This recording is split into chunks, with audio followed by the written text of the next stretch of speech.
My wife killed me 2 years before I found out I was dead. Now, I know that sounds like the ramblings of an old fool, but I need you to hear me out, because what I'm about to tell you is the God's honest truth, and it's been eating at me like cancer for the past 5 years. My name is Cletus Harlan. I'm 78 years old, and I'm sitting here on this creaky old porch in Harmony Creek, Kansas, watching the wheat fields sway in the evening breeze, trying to find the courage to say out loud what I should have said a long time ago. See, most folks round here know me as that quiet widower who keeps to himself, the one who lost his wife to another man and never quite got over it. They see these weathered hands that shake a little when I pour my morning coffee, and they think they know my story, but they don't know the half of it. They don't know that for 2 whole years, while I was breathing, working, loving, and living right here in this house we built together, my own wife was telling everyone in the next town over that I was 6 feet under, cold and gone. I spent 50 years thinking I knew Alara Mae Thompson Harlan better than I knew my own reflection. I knew she liked her coffee black with just a pinch of cinnamon, that she hummed old hymns when she was content, and that she could make a peach cobbler that would make a grown man weep. What I didn't know was that she had a whole other life, a whole other world where I didn't exist, where she was free to be whoever she wanted to be, and where my death was the key that unlocked her happiness. The worst part isn't that she left me for another man. Hell, I could have understood that. The worst part is that she erased me so completely that when I finally discovered the truth, I felt like a ghost haunting my own life. And maybe that's what I was all along. Maybe that's what I'd been for years without even knowing it. But I'm getting ahead of myself, and this story, well, it needs to be told from the beginning, because there are lessons in the telling, and maybe, just maybe, if you stick with me through this, you'll understand how a man can lose everything and still find a way to keep breathing. If you want to hear how this all unfolded, how I discovered that the woman I'd loved for half a century had been living a lie that made my very existence disappear, then you'd better settle in, because this is going to take a while. You know, before I tell you about the day my world came crashing down, I need to take you back to when things were good, when Alara and I were building something that felt permanent and true. It was 1967, I think, or maybe 68. My memory gets a little fuzzy on the exact year, but I remember the smell of sawdust and fresh paint like it was yesterday. We were building our house with our own 4 hands, piece by piece, board by board, and every nail I hammered felt like a promise I was making to our future. Alara would bring me sweet tea in mason jars while I worked, and she'd sit on the pile of lumber, her sundress catching the Kansas wind, talking about where we'd put the garden and how many children we'd have running through those rooms someday. She had this laugh, soft and musical, like wind chimes on a summer evening, and when she looked at me with those green eyes, I felt like the richest man in 3 counties. We were 23 and 21, respectively, and we believed with every fiber of our being that love was enough to build a life on. I remember the night we moved in, how we sat on the kitchen floor eating beans straight from the can because we hadn't unpacked the dishes yet, and she leaned against my shoulder and whispered that she'd never been happier. The house smelled like new wood and possibility, and when we finally made our way to the bedroom, I held her close and promised her that I'd work every day of my life to make sure she never regretted choosing me. For 20 years, maybe 25, it felt like I was keeping that promise. I worked at Henderson Steel Mill, pulling double shifts when we needed the money, coming home covered in grime and exhaustion. But she'd have dinner waiting and she'd ask me about my day, like it was the most important thing in the world. We had our 2 boys, Timothy and James, and watching her become a mother was like watching a flower bloom in fast motion. She was gentle but firm, patient but strong, and she had this way of making our little house feel like the center of the universe. But looking back now, with the bitter clarity that only heartbreak can bring, I can see the cracks that were forming even then. It started small, so small I barely noticed. She stopped asking about my day at the mill. She started finding reasons to go into town more often, always alone, always with some errand that couldn't wait. She'd come home with this distant look in her eyes, like she'd been somewhere I couldn't follow. And when I'd ask her about it, she'd smile that same smile, but it felt different somehow, like it was meant for someone else. I told myself it was just the natural settling that happens in a long marriage, the way 2 people learn to give each other space to breathe. I told myself that after 20-some years together, we didn't need to share every thought and feeling the way we did when we were young. But the truth is, I was starting to feel like a stranger in my own home, like I was watching my life happen from the outside looking in. The boys grew up and moved away, Timothy to Denver and James to California. And suddenly it was just Alara and me in that house that had once felt so full of life and laughter. The silence between us grew heavier with each passing year, filled with things we didn't say, questions we didn't ask, and truths we were both too afraid to face. I should have known then that something was already broken, that we were living on borrowed time. But I was a simple man with simple needs, and as long as she was there when I woke up and there when I went to sleep, I convinced myself that was enough.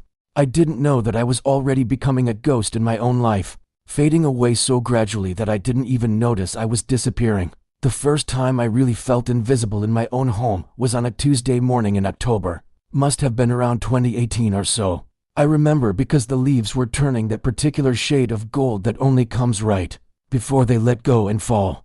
I'd been up since 5, like always, making coffee and reading yesterday's paper, when Alara came into the kitchen already dressed for town, her purse slung over her shoulder like she was in a hurry to get somewhere important. I looked up from the sports section and asked her where she was headed so early, and she barely glanced my way when she said she had a book club meeting. Now, I'd never heard of any book club that met at 7 in the morning, but I didn't say anything because, well, you learn to pick your battles after 40-some years of marriage. What struck me wasn't the early hour, it was the way she looked right through me when she answered, like I was a piece of furniture she had to walk around to get to the door. She kissed my forehead, quick and perfunctory, the way you might pet a dog that's begging for attention, and then she was gone, leaving behind the faint smell of perfume I didn't recognize. I sat there for a long time after her car pulled out of the driveway, staring at the coffee growing cold in my cup, feeling something shift inside my chest that I couldn't quite name. It reminded me of something that happened when I was 7 years old, back when my daddy was still alive. I'd been playing in the barn, hiding behind the hay bales, when my parents came in to have what they thought was a private conversation about money troubles. They talked for 20 minutes about selling the farm, about moving to town, about how they were going to tell the children, and the whole time I was right there, not 10 feet away, but I might as well have been invisible. That's exactly how I felt that Tuesday morning, like I was hiding behind hay bales in my own kitchen, watching my life happen around me instead of being part of it. The book club meetings started happening more frequently after that, sometimes twice a week, always at odd hours. There were garden club meetings too, and charity drives, and visits to sick friends whose names I never quite caught when she mentioned them. Alara had always been social, always involved in church activities and community events. But this felt different. These weren't the comfortable routines of a small-town woman keeping busy. These were the carefully orchestrated movements of someone with somewhere else to be. I started paying attention to little things that I'd been ignoring for too long. The way she'd take phone calls in the other room and speak in hushed tones. The way she'd come home from her mysterious errands with a flush in her cheeks that I hadn't seen in years. The way she'd started buying new clothes, nothing flashy or obvious, but prettier things, younger things, clothes that made her stand up straighter when she wore them. One evening, I was fixing the loose hinge on the back door when I overheard her talking to someone on the phone. I couldn't make out the words, but I could hear the music in her voice. The same lilting tone she used to use when she talked to me back when we were courting. My hand stilled on the screwdriver, and I found myself holding my breath, straining to catch something, anything, that might help me understand where my wife went when she left me behind. When she hung up and came to find me, her face was bright with something that looked like happiness. But when she saw me standing there with my tools, that light dimmed like someone had turned down a lamp. She asked if I needed help with the door, and I said no. I was just about finished. But what I really wanted to ask was who had been on the other end of that phone call, and why talking to them made her look more alive than she'd looked sitting across from me at the dinner table in months. But I didn't ask, because I was afraid of the answer, and because somewhere deep down, I was starting to suspect that the problem wasn't just that Alara was drifting away from me.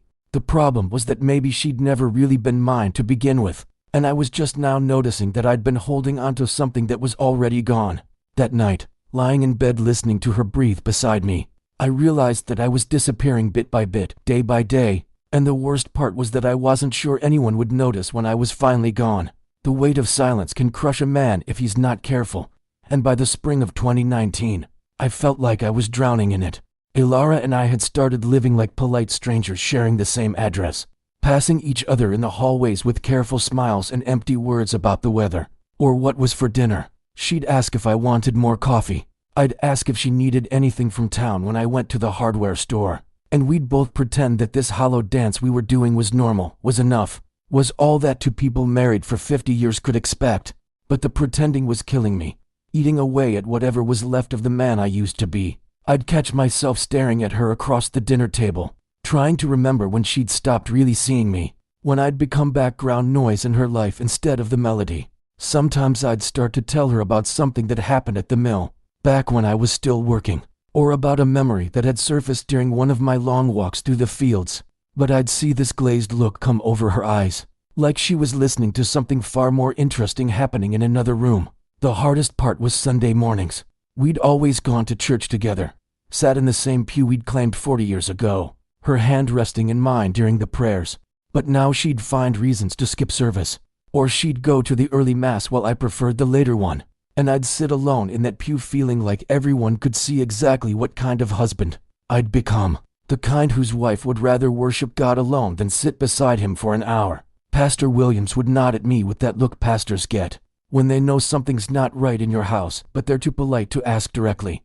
The church ladies would give me their sympathetic smiles and ask how Alara was doing, and I'd say she was fine, just fine, busy with this and that, you know how it is. But I didn't know how it was. That was the problem.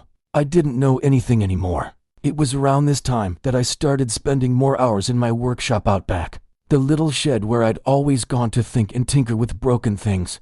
I had a secret out there, something I'd never told Alara about in all our years of marriage, hidden behind some old paint cans and rolled up tarps. I kept a small metal box that contained $3,000 in cash, money I'd been setting aside $20 or $30 at a time for more than a decade. Originally, I'd been saving it for a surprise trip, maybe one of those Alaskan cruises she'd mentioned wanting to take after I retired. But as the months wore on and the distance between us grew wider, that money started to represent something different. It became my insurance policy, my escape route, the thing that proved I wasn't completely powerless even if I felt like it most days. I'd count those bills sometimes, running my thumb across the worn edges, and I'd imagine what it would be like to just disappear, to drive away from Harmony Creek and start over somewhere nobody knew me as the man whose wife had grown tired of him. The thought should have scared me, but instead it felt like the only real choice I had left. Because the truth was, I was already disappearing anyway, fading away in that house we'd built together until I felt like I might blow away in the next strong wind. At least if I left on my own terms, it would be my decision, my ending to write. One afternoon in late May, I was replacing some rotted boards on the front porch when Mrs. Henderson from next door came over with a casserole and that particular look women get when they're about to deliver news they think you need to hear. She set the covered dish on the porch rail and said she hoped I didn't mind her saying so, but she'd noticed Alara seemed to be keeping some unusual hours lately, coming and going at odd times, sometimes not coming home until well after dark. I thanked her for the casserole and told her Alara had been helping out with some charity work, keeping busy now that she had more time on her hands. Mrs. Henderson nodded and smiled, but her eyes stayed worried, and after she left I sat on those half-finished porch steps, wondering if the whole neighborhood could see what I'd been trying so hard not to notice. That night, lying in bed listening to Alara's steady breathing, I made a decision that would change everything. I was going to find out where my wife went when she left me behind, and I was going to find out who she became when she thought no one was watching, because whatever truth was waiting for me out there had to be better than this slow suffocation I was calling a marriage.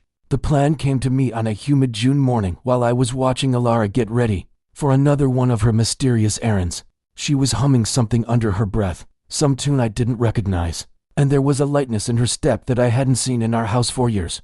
She'd picked out a yellow sundress, one I'd never seen before, and she was taking extra care with her hair, checking her reflection in the hallway mirror like she was getting ready for something special. When she kissed my cheek goodbye and said she'd be back late, something inside me just snapped, not with anger, exactly, but with a kind of desperate clarity that I'd been missing for too long. I was tired of being the fool, tired of pretending that everything was fine while my marriage crumbled around me like old mortar. I needed to know the truth, even if it destroyed whatever was left of us. So I did something I'd never done in 50 years of being her husband. I followed her. I waited until her car was just a speck down the county road. Then I climbed into my old Ford pickup and kept my distance, hanging back far enough that she wouldn't notice me in her rearview mirror. My hands were shaking on the steering wheel, and my heart was pounding so hard I thought it might give out right there on Highway 36. I felt like a criminal, like I was violating something sacred, but I also felt more awake than I had in months. She drove for almost an hour, past the turnoff to town, past the places where any legitimate errand would have taken her, until she pulled into the parking lot of a little roadside diner called Maggie's Place, about 20 miles from home. I parked behind a grain truck where I could see the entrance, and I watched my wife of 50 years walk into that diner like she owned the place, like she belonged there in a way she didn't seem to belong anywhere else anymore. I sat in that truck for 3 hours, sweating in the June heat, watching cars come and go, wondering what kind of man sits in a parking lot spying on his own wife.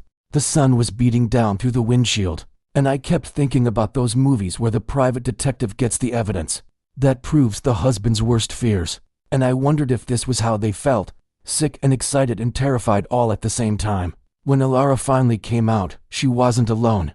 There was a man with her, tall and silver-haired, wearing a clean white shirt and pressed khakis like he'd dressed up for the occasion. They stood by her car talking for a long time, and even from a distance I could see that they were comfortable together, familiar in a way that spoke of practice, of routine, of something that had been going on for longer than just one afternoon. When he reached out and touched her face, gentle and tender like he had every right in the world to do it, I felt something die inside my chest. When she smiled up at him with the kind of happiness I hadn't seen her wear in years, I knew that whatever I'd been afraid of finding was probably worse than anything I'd imagined. But here's the thing that surprised me most of all. Sitting there in that truck, watching my wife say goodbye to another man with more tenderness than she'd shown me in months, I didn't feel the rage I expected to feel. I felt relief. Finally, I had an explanation for the distance, for the silence, for the feeling that I'd been living with a stranger who wore my wife's face. I followed her home from a distance, my mind racing with questions and possibilities and plans. Part of me wanted to confront her the minute she walked through the door, to demand explanations and apologies and promises that this would never happen again. But another part of me, the part that had been slowly suffocating in our house for the past year, wanted to know more. I wanted to understand exactly what kind of life she'd built away from me, exactly how long this had been going on, exactly how deep this betrayal went. That night at dinner, she seemed lighter somehow, more present than she'd been in months. She asked about my day, really asked, looking at me like she was interested in the answer. She laughed at something silly I said about the neighbor's cat, and for a moment it felt like we were the people we used to be, before whatever this was started. But I knew now that it was all performance, all carefully constructed normalcy designed to keep me from asking the questions I should have been asking all along. And as I watched her clear the dishes and hum that same unfamiliar tune, I realized that I wasn't angry anymore. I was done.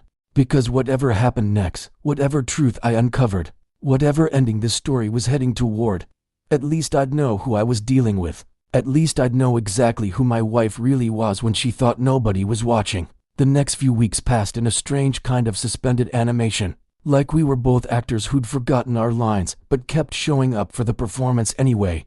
Ilara seemed happier, more animated, asking about my plans for the day with what felt like genuine interest. But I could see now that it wasn't interest in me she was showing. It was relief that I'd be out of the house, that she'd have the freedom to live whatever other life she'd been hiding from me. I started paying attention to patterns, the way you do when you're trying to solve a puzzle that's been scattered across your kitchen table for too long.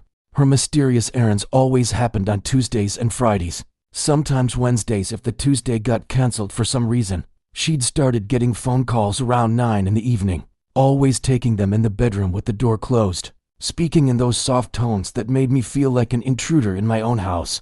One Tuesday morning in late June, I told her I was driving over to Salina to look at a used tractor, that I'd probably be gone most of the day. The lie came easier than it should have, rolling off my tongue like I'd been practicing it for weeks. She smiled and said that sounded nice, that maybe the fresh air would do me good, and I wondered if she could hear the relief in her own voice.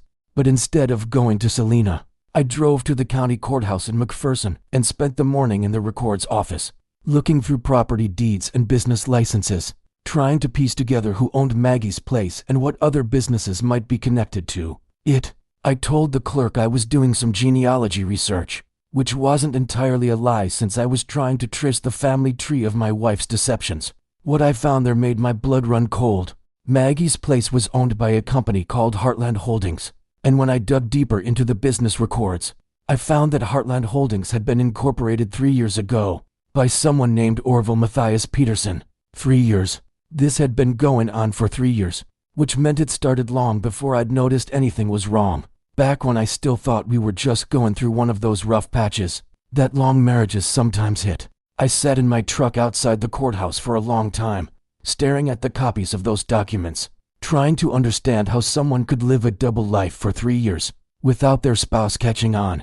But the more I thought about it, the more I realized that maybe I had caught on, in small ways, in the quiet moments when something felt off, but I convinced myself I was being paranoid or overly sensitive. That afternoon, I drove past Maggie's place again, but this time I didn't stop. I kept going until I reached the next town, a little place called Havenwood that I'd only been through a handful of times in my life. It was one of those prairie towns that were barely hanging on, with more empty storefronts than occupied ones. But there was a sense of community there that felt different from Harmony Creek. People nodded when they passed each other on the sidewalk, like they were all in on some secret that made their lives worth living. I stopped at a gas station to fill up the truck, and while I was waiting for the tank to fill, an older man at the next pump struck up a conversation about the weather and the price of corn. He seemed friendly enough, the kind of person who'd lived in the same place his whole life and knew everyone's business, whether he wanted to or not. So I took a chance and asked him if he'd ever heard of Orville Peterson. The man's face lit up like I'd mentioned his own brother. "Oh sure," he said. "Everyone knows Orville. Good man," he said. "Lost his wife a few years back and has been trying to get back on his feet ever since. Bought that little diner over in the county. Keeps himself busy with volunteer work at the church. Real pillar of the community. The kind of man who'd give you the shirt off his back if you needed it." As I drove home that evening, my mind was spinning with questions that I wasn't sure I wanted answers to. If Orville Peterson was such a good man, such a pillar of his community, what was he doing meeting my wife in secret? And more importantly, what was my wife doing meeting him? When I got home, Elara was in the kitchen making dinner, humming that same tune she'd been humming for weeks. She asked about the tractor, and I told her it wasn't what I was looking for, that I'd keep searching. She nodded and said something about patience being a virtue, but I could tell she wasn't really listening. Her mind was somewhere else, somewhere I couldn't follow. That night, lying in bed listening to her breathe beside me, I realized that I wasn't just losing my wife. I was losing my understanding of who she'd ever really been, and that scared me more than any betrayal could. Because if she could hide something this big for this long, what else didn't I know about the woman I'd shared my life with for half a century? The breaking point came on a Friday in early July, when the heat was so thick you could practically swim through it, and the cicadas were singing their relentless summer song. I'd been planning what I was going to do for weeks, lying awake at night rehearsing different scenarios in my head, trying to imagine how a conversation like that would even start. How do you ask your wife of 50 years to explain why she's been living a lie? But when the moment came, it wasn't planned at all. It just happened. Sudden and brutal, like a summer storm that comes out of nowhere and tears the roof right off your house. Elara had told me she was going to help set up for the church rummage sale, that she'd be gone most of the afternoon sorting through donations. I nodded and said I'd probably spend the day working in the garden, maybe fixing that loose board on the back steps. But after she left, I found myself getting in the truck and driving toward Havenwood, drawn by a compulsion I couldn't name and didn't want to examine too closely. I told myself I was just going to drive by Maggie's place, maybe see if her car was there, maybe finally put this whole thing to rest. But when I got to the diner, her car wasn't in the parking lot. Instead, it was parked in front of a little white house 3 blocks away, sitting in the driveway next to a blue pickup truck like it belonged there. I sat in my truck at the end of the street for almost an hour, watching that house, trying to work up the courage to either drive away or walk up to that front door and face whatever truth was waiting for me inside. The house looked peaceful, well-maintained, with flower boxes under the windows and a porch swing that moved gently in the summer breeze. It looked like the kind of place where happy people lived, and seeing my wife's car parked there like she had every right to be there made something twist in my gut that I'd never felt before. When the front door opened and Elara came out carrying a glass of what looked like iced tea, wearing an apron I'd never seen before, I felt like I was watching a stranger who happened to look exactly like my wife. She was laughing at something someone inside the house had said, and there was a lightness to her movements that I hadn't seen in years. She looked younger somehow, more alive, like she was exactly where she was supposed to be. A man followed her onto the porch, and I recognized him immediately as the silver-haired man from the diner. He was carrying his own glass of tea, and when he sat down on the porch swing next to her, she curled up against his side like it was the most natural thing in the world. They sat there talking and laughing, and I watched my wife be happier with another man than I'd seen her be in our own house, for longer than I cared to remember. That's when I knew I had to do something.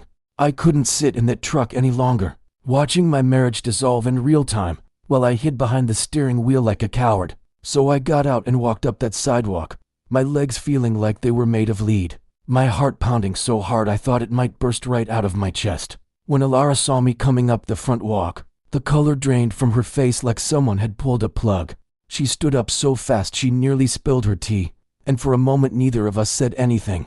We just stared at each other across that porch, and I could see in her eyes that she knew this moment had been coming, that maybe part of her was relieved it was finally here. The man on the porch swing looked confused, glancing between us like he was trying to solve a puzzle he didn't have all the pieces for. And that's when Alara said the words that changed everything, the words that made me understand that this betrayal was bigger and deeper than anything I'd imagined. She said my name, Cletus, and then she turned to the man and said something that made my blood freeze in my veins. She said that I was her late husband's brother, that I'd been having a hard time since my brother passed, that sometimes I got confused and thought I was him, standing there on that porch, listening to my wife of 50 years explain to her lover that I was a delusional relative who'd lost his grip on reality. I realized that I hadn't just been betrayed, I'd been erased, deleted from her life so completely that my very existence had become an inconvenience to be explained away. And for the first time in this whole nightmare, I understood that there was no going back from this, no way to repair what had been broken. Because how do you fix a marriage when one person has already buried the other? What happened next on that porch in Heavenwood will stay with me until my dying day, burned into my memory like a brand on cattle hide. The man, Orville, looked at me with a mixture of pity and concern, the way you might look at someone's elderly relative who'd wandered away from the nursing home. He stood up slowly, like he was approaching a skittish animal, and asked if I was feeling all right, if I needed him to call someone to come get me. But I wasn't confused, and I wasn't delusional, and I sure as hell wasn't going to let my own wife gaslight me into believing I was losing my mind. So I looked right at Alara, my voice steady despite the earthquake happening inside my chest, and I said that I was her husband, that we'd been married for 50 years, and that I'd like to know what the hell was going on. The silence that followed was deafening. Even the cicadas seemed to stop singing, like the whole world was holding its breath waiting to see what would happen next. Alara's face went through about 6 different expressions in the space of 10 seconds, and I could practically see her mind racing, trying to figure out how to dig herself out of the hole she'd been digging for God knows how long. Finally, Orville broke the silence. He looked at Alara with an expression I couldn't quite read and asked her very quietly if there was something she needed to tell him. And that's when the whole house of cards came tumbling down, when the truth finally crawled out of whatever dark corner she'd been keeping it in. She started crying then, not the pretty tears you see in movies, but the ugly, choking kind of sobs that come from a place so deep you didn't even know it existed. She told Orville that yes, I was her husband, that she'd been lying to him for 3 years, that everything he thought he knew about her life was a fabrication built on the lie, that I was dead. I watched this man's face as he processed what she was telling him, watched him realize that the woman he'd been falling in love with, the widow he'd been comforting and courting, was actually a married woman who'd invented his death to justify her affair. He sat down heavily on the porch steps, like his legs wouldn't hold him up anymore, and asked her why. Just why would she do something like that? And you know what she said? She said she'd been dead inside our marriage for years, that living with me had become like living in a tomb, that she'd felt like she was suffocating under the weight of a life that no longer fit her. She said meeting Orville had made her feel alive again, but she knew he was too good a man to get involved with a married woman, so she'd created a story that would let them both live with what they were doing. Standing there listening to her explain how my existence had become such a burden, that she'd had to kill me off to find happiness, I felt something shift inside me that I don't think I can ever shift back. It wasn't just anger, though there was plenty of that. It was something deeper, something that felt like the ground I'd been standing on for my entire adult life had just opened up and swallowed me whole. But here's what surprised me most. Instead of falling apart, instead of collapsing under the weight of this betrayal, I felt something I hadn't felt in years. I felt powerful. Because for the first time in this whole mess, I was the one with the cards. I was the one who could decide what happened next. So I looked at both of them, sitting there on that porch surrounded by the wreckage of their carefully constructed fantasy. And I told them exactly what was going to happen. I told Alara that she had 24 hours to pack her things and leave our house. That I'd be filing for divorce on Monday morning. And that if she wanted to play dead widow with her boyfriend, she was welcome to do it somewhere that wasn't my problem anymore. Then I turned to Orville, this decent man who'd been pulled into a lie he never asked for. And I told him that he seemed like a good person, who deserved better than what he'd gotten himself mixed up in. I told him that if he had any sense, he'd think real hard about whether he wanted to build a future with someone who could lie that easily and that completely. Walking back to my truck, I felt like I was floating 6 inches off the ground. For the first time in years, maybe decades, I was in control of my own life, making decisions instead of just reacting to whatever was happening around me. It was terrifying and exhilarating and heartbreaking all at the same time, but it was mine. Because sometimes the only way to stop being treated like you're already dead is to prove that you're still alive, still breathing, and still capable of walking away from people who don't deserve the gift of your presence. The real reckoning was just beginning. The drive home from Heavenwood felt like the longest 20 miles of my life, even though I was driving faster than I had in years. My hands gripping the steering wheel so tight my knuckles had gone white. The adrenaline was wearing off, and in its place came a hollow feeling that seemed to echo through every bone in my body. I'd done it. I'd finally confronted the truth that had been eating at me for months. But now I had to figure out what came next. How you rebuild a life when the foundation has been blown to smithereens. When I pulled into our driveway, Ilara's car was already there, and I could see her silhouette moving back and forth past the kitchen window like a caged animal. I sat in the truck for a few minutes, trying to steel myself for whatever was waiting for me inside that house, knowing that the woman I was about to face was a stranger wearing my wife's face, someone I'd never really known despite 50 years of sharing the same bed. She was standing at the kitchen sink when I walked in, her back to me, her shoulders shaking in a way that told me she was crying again. But when she turned around, I saw something in her eyes that I'd never seen before, something that looked almost like relief mixed with the terror and guilt. It was like she'd been carrying the secret for so long that having it out in the open, even under these circumstances, was some kind of mercy. We stood there looking at each other across that kitchen where we'd shared thousands of meals, where we'd planned our future and raised our children and grown old together. And I realized that all of it, every single memory I treasured, was now tainted by the knowledge that she'd been capable of this level of deception. How long had she been pretending? How many times had she kissed me goodbye and driven straight to another man's arms? How many nights had she lain beside me planning her escape from our life together? She started to speak, her voice hoarse from crying, trying to explain herself, trying to make me understand why she'd done what she'd done. She talked about feeling trapped, about how our marriage had become a routine that felt more like a prison sentence than a partnership. She said she'd tried to talk to me about it over the years, tried to get me to see that we were drifting apart, but that I never seemed to hear her, never seemed to understand, that she was drowning in the life we'd built together. And you know what? Part of me could hear the truth in what she was saying. I thought about all those evenings when she'd tried to start conversations about feelings and dreams, and I'd hidden behind the newspaper or turned up the television because I was too tired, or too scared to dig into whatever was bothering her. I thought about how I'd assumed that as long as we were still going through the motions of marriage, everything was fine, that love was something you did rather than something you felt. But understanding her reasons didn't make the betrayal hurt any less. It didn't change the fact that instead of fighting for our marriage, instead of insisting that we get help or have the hard conversations that might have saved us, she'd chosen to create an elaborate fantasy where I was dead and she was free to start over with someone else.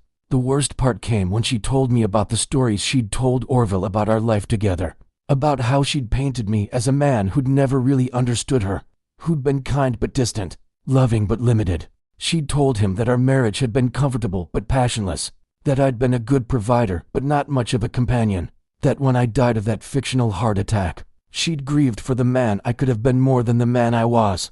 Listening to her describe the version of me that she'd created for her lover, I realized that this wasn't just about infidelity. This was about how she really saw me, how she'd always seen me, maybe from the very beginning.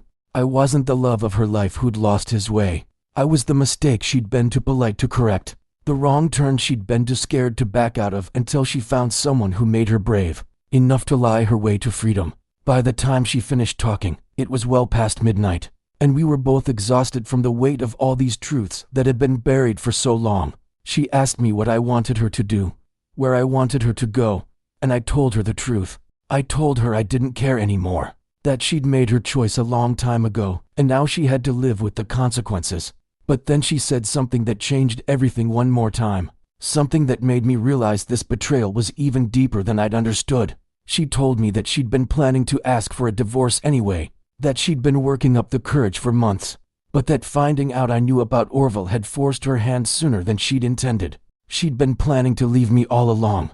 The secret relationship, the lies, the elaborate deception about my death. All of it had been her way of auditioning for a life without me while keeping the safety net of our marriage intact until she was sure she wanted to jump. Standing there in that kitchen at 1 a.m, surrounded by the ruins of everything I'd thought was real and true and permanent, I finally understood that I hadn't just lost my wife. I'd lost my past, my understanding of who I was and who we'd been together. And maybe most importantly, I'd lost my faith that love could survive anything if two people wanted it badly enough. Some betrayals cut so deep they change the shape of your soul, and this was one of them. The months that followed were a blur of paperwork and lawyers and dividing up a life that had taken 50 years to build. Elara moved out that weekend, taking only her clothes and personal items, leaving behind everything we'd accumulated together like it was contaminated with the memory of our failed marriage. The house felt cavernous without her, full of echoes and empty spaces that seemed to mock the man I'd become. The divorce proceedings were mercifully quick, partly because I didn't fight her on anything and partly because word had gotten around town about what had happened, and even the lawyers seemed eager to get the whole mess wrapped up and filed away. In a place like Harmony Creek, scandals like this have a way of taking on a life of their own, growing and mutating with each telling, until the truth becomes just another casualty of small-town gossip. People treated me differently after that, with a mixture of pity and curiosity that made every trip to the grocery store feel like running a gauntlet. Some folks were kind, bringing casseroles and offering to help with yard work, but I could see the questions in their eyes, the same questions I'd been asking myself every day since that confrontation on Orville's porch. How does a man live with a woman for 50 years and never really know who she is? What kind of husband drives his wife to such desperate measures? What signs did I miss? What chances did I waste? What different choices could have led to a different ending? But the real surprise came about 6 months after the divorce was finalized, when I got a phone call that changed everything I thought I understood about the whole situation. It was Orville Peterson, and his voice was thick with something that sounded like grief and anger mixed together in equal measure. He told me that Elara had left him, that she'd packed up and moved to Arizona without warning, leaving behind a note that explained she'd realized she wasn't ready for another serious relationship, that she needed time to figure out who she was when she wasn't defining herself in relation to a man. She'd thanked him for helping her feel alive again, but said she'd come to understand that using him as an escape from her marriage hadn't been fair to either of them. But that wasn't the part that knocked me sideways. The part that changed everything was when Orville told me about the conversation they'd had the night before she left, when she'd finally told him the truth about our marriage. About me, about the man she'd killed off to justify her affair. She'd told him that I'd been a good husband, maybe even a great one, but that somewhere along the way she'd convinced herself that good wasn't enough, that she deserved some kind of grand passion that would make her feel like the heroine of her own love story instead of just a supporting character in an ordinary life. She'd said that meeting him had given her that feeling, that rush of being desired and pursued and cherished, but that living the lie had slowly poisoned whatever joy she'd found in his arms. The cruelest part, the part that made Orville's voice crack when he told me, was that she'd admitted she'd never stopped loving me. She'd just stopped believing that the love we had was enough, stopped appreciating the quiet devotion and steady partnership that we'd built together in favor of chasing something that felt more like the movies she'd grown up watching. Sitting on my porch that evening after Orville's call, watching the sunset over the wheat fields that had witnessed every season of my adult life, I felt something shift inside me that I hadn't expected. It wasn't forgiveness, exactly, and it wasn't reconciliation, because too much damage had been done for us to ever find our way back to each other. But it was something like understanding, a recognition that maybe we'd both been casualties of expectations that were too heavy for any real marriage to bear. I thought about all those years when I'd assumed that showing up was enough, that providing and protecting and being faithful were sufficient evidence of love, never realizing that Alara might need something more demonstrative, more romantic, more intentionally passionate than what came naturally to a man like me. And maybe she'd been so busy looking for something that felt like love in the movies, that she'd stopped seeing the love that was right in front of her, quiet and steady and unshakable as Kansas soil. The truth is, we'd both failed each other in ways we'd never had the courage to acknowledge, and by the time we finally started being honest, it was too late to build something new on the foundation of what we'd destroyed. But here's what I learned in those long months of living alone in the house we'd built together. You can survive the end of everything you thought was permanent. You can wake up every morning in a life you never planned for and still find reasons to be grateful. You can discover that the man you are when everything familiar has been stripped away is someone worth knowing, someone worth defending, someone capable of starting over even when you thought it was too late for new beginnings. These days, I spend my mornings in the workshop building birdhouses for the grandchildren I see more often now, and my evenings on this porch watching the sky change colors and thinking about second chances. Sometimes I wonder what would have happened if Alara and I had been brave enough to have the hard conversations earlier, if we'd fought for our marriage instead of just drifting apart, until the distance between us felt impossible to cross. But mostly, I'm grateful that I lived long enough to learn that being alone doesn't have to mean being lonely, that the end of one story can be the beginning of another, and that sometimes the greatest act of love is letting someone go, even when it breaks your heart to do it.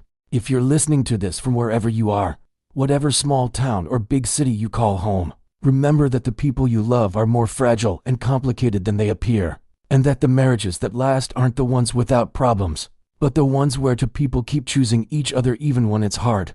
Don't wait until it's too late to say the things that matter, to ask the questions that scare you, to fight for the love that's worth saving. Because some mistakes can't be undone, and some broken things can't be fixed. But knowing you tried everything is a mercy you can give yourself. When the story ends different than you planned,